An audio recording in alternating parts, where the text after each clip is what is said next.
après avoir achevé les tâches administratives et procédurales nécessaires à la mise en place de la conférence, c'est-à-dire que nous pouvons nous tourner maintenant vers les questions de substance, et j'ai donc l'honneur d'inviter le directeur général du Bureau international du travail, M. Guy Ryder, à exposer sa vision des travaux à accomplir pour la session de la conférence. Monsieur le directeur général, vous avez la parole.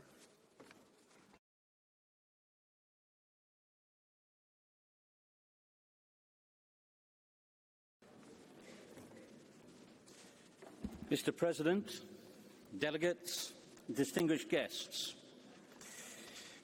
despite all the misery of a world that is still divided and in turmoil, despite all the difficulty of peoples to meet and to know one another, we believe that through the ILO, social justice will be established in the world. The words of the ILO's first Director General, Albert Thomas, in 1926. And I congratulate you, Mr. President, on your election. Recognition of Switzerland's role as the ILO's host and of your personal contribution to our organisation. And as I welcome all participants to this centenary conference, I think that we might all reflect for a moment on these words. Because today, there is still too much division in the world, too much turmoil, and dialogue and understanding in and between countries seems frequently to elude us. But the confidence in the ILO's capacities remains. I've seen it. I've seen it expressed in member states throughout this centenary year. It's shown by the more than 40 heads of state and government who will honour our conference in the coming days, and the presence of representatives of governments, workers and employers here in this great World Parliament of Labour is its most concrete confirmation.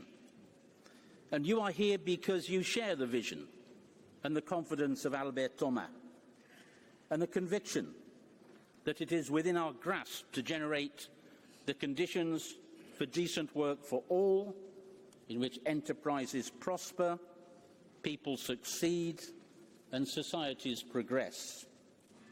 And this confidence matters. It's even vital. But alone, it will not be enough.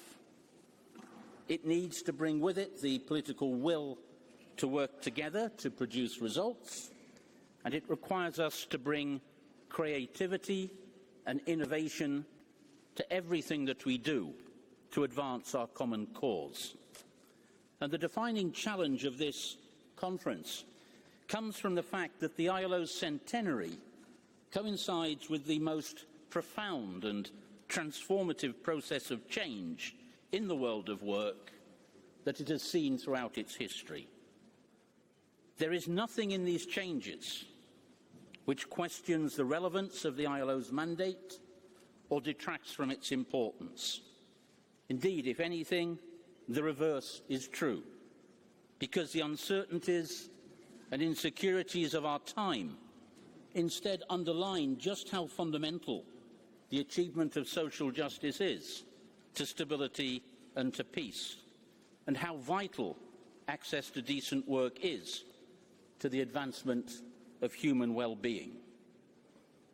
And so we are not called here to review or to revise or even to add to the objectives which the ILO was established to pursue, this great social contract for peace and social justice. But we certainly do need to subject to rigorous examination exactly how we intend to realise those objectives, because it is, to say the least, improbable, as the world of work is transformed by the combined impact of technological innovation, demographic shifts, climate change and globalisation, improbable that our organisation would be best served by unreflecting business as usual. What worked well yesterday may not work tomorrow. things that we saw no need to do in the past, we will need to address in the future, and that includes integrating environmental sustainability into all areas of the ILO's activities. And in fact, this is a lesson of our history. To what does the ILO owe its longevity? Its 100 years as uninterrupted activity, which is unique in the international system. I think we owe it to three things. To our mandate for social justice, because that human reflex for fairness, for respect of rights, is universal and it's permanent. We owe it to our tripartite composition, because it is surely no accident that when other purely intergovernmental organisations fell, the tripartite ILO alone survived. And finally, we owe it to our constant capacity to adapt, to turn towards the challenges of change rather than away from them.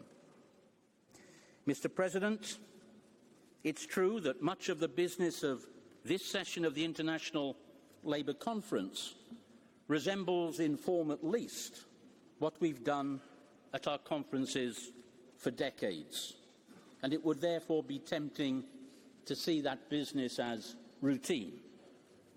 But in fact, it's much more than that. By adopting new international labour standards to stop violence and harassment at work, this conference will, of course, strike a blow against abuse which should offend the basic standards of decency of each and every one of us, and we have to do this.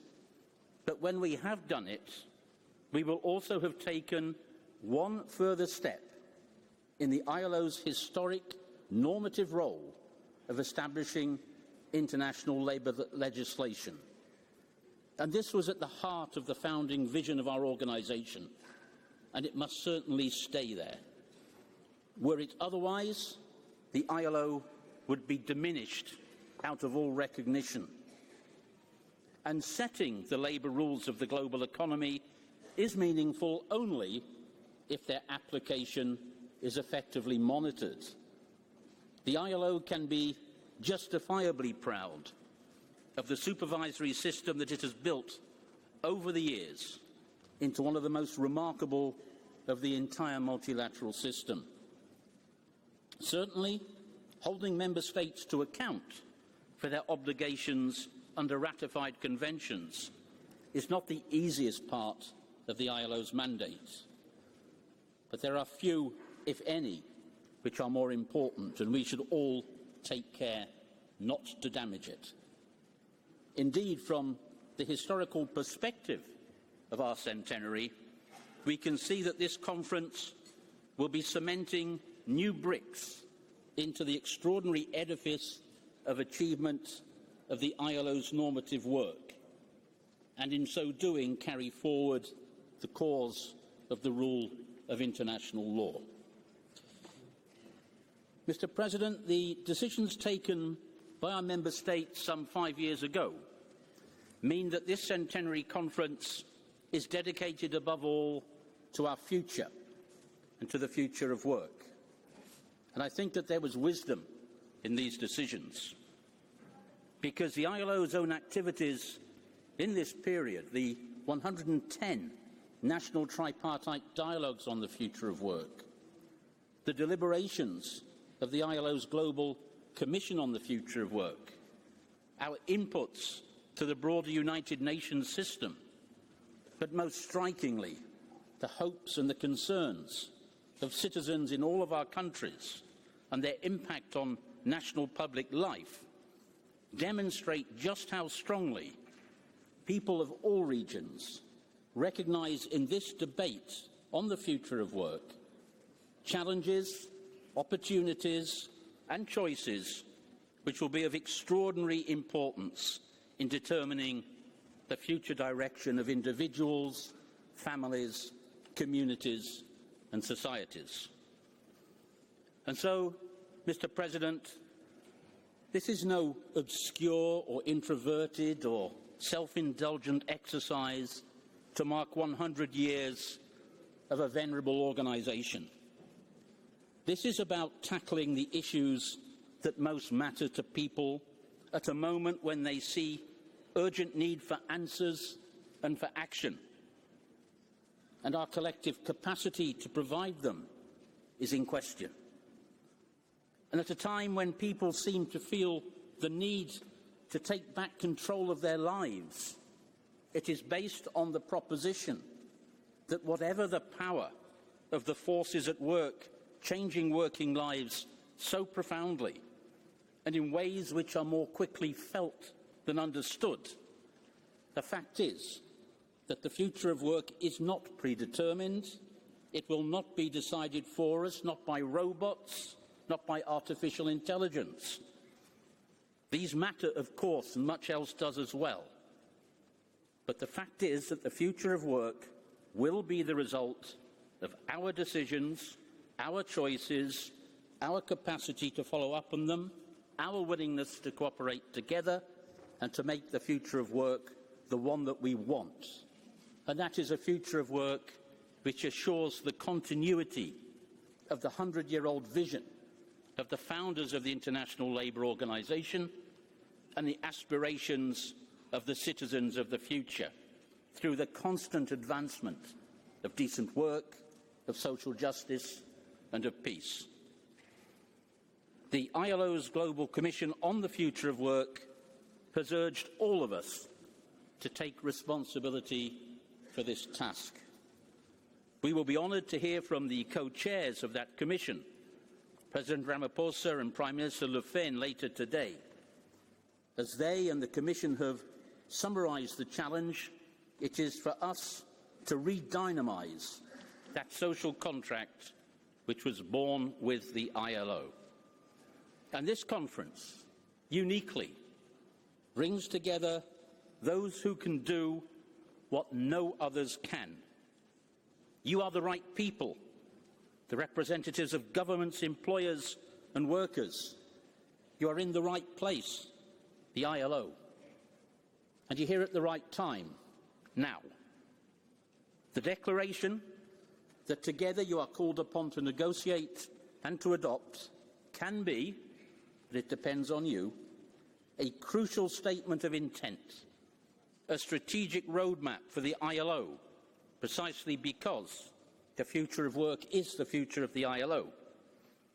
It can be a mobilising call to each of our member states, and it can be the platform for cooperation with our sister organisations of the international system.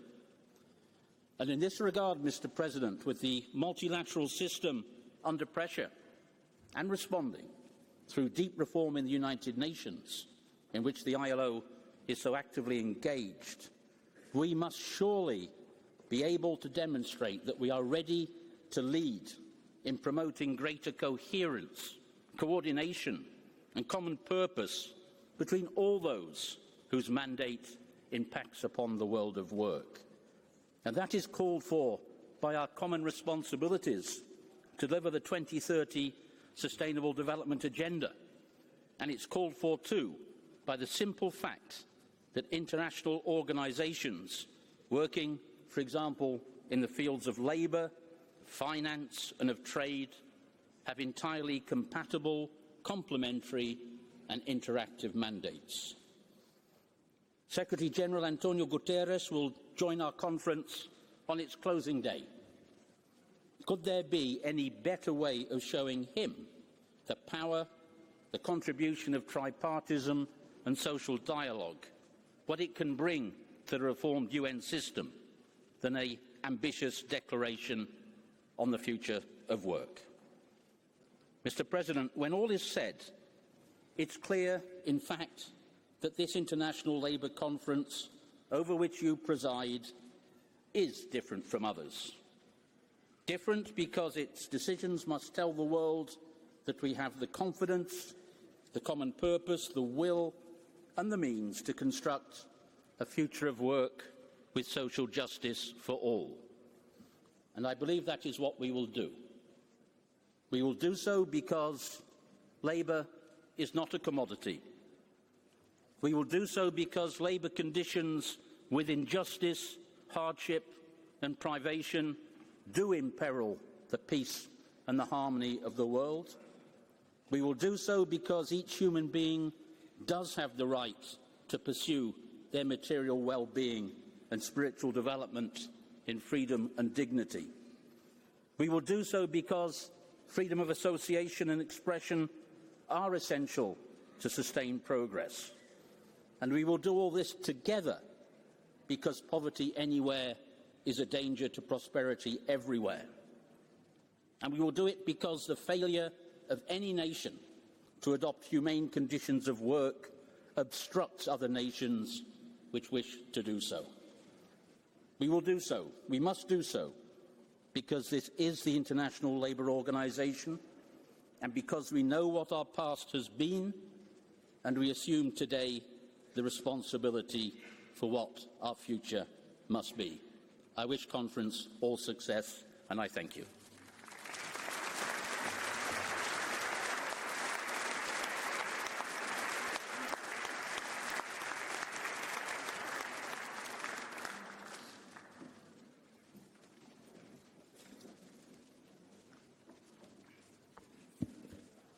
Je vous remercie.